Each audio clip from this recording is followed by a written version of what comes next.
Bosso Textile, c'est une boîte qui a été créée en 1938 par mon grand-père et ma grand-mère.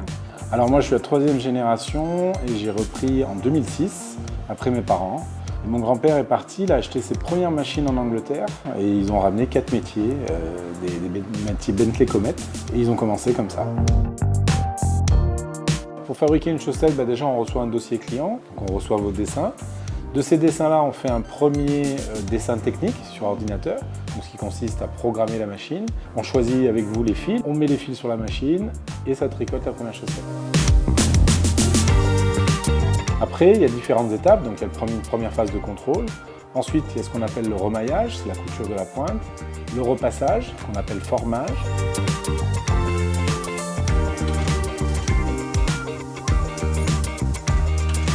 Contrôle qualité, pose de l'étiquette, emballage et expédition chez le client. Et ça fait travailler quasiment une quinzaine de personnes pour la fabrication totale d'une chaussette. Le Made in France a connu ses heures de gloire dans les années 70, 80. 90, ça a commencé à être un peu la descente aux enfers pour les industriels français. Il y a un virage, c'est 2007, avec l'arrivée du web.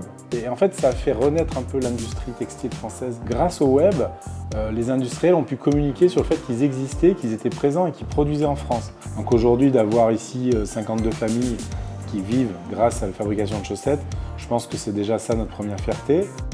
Il faudrait couper la fast fashion, si tu veux, pour arrêter d'avoir une surproduction de coton pour pouvoir avoir des produits qui soient plus quali et qui soient plus durables et qui aussi permettent à la terre de respirer, quoi. Clairement, pour moi, c'est ça aujourd'hui le truc.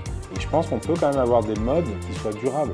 Une chaussette de bonne qualité, bien entretenue, tu peux la garder 3-4 ans sans problème.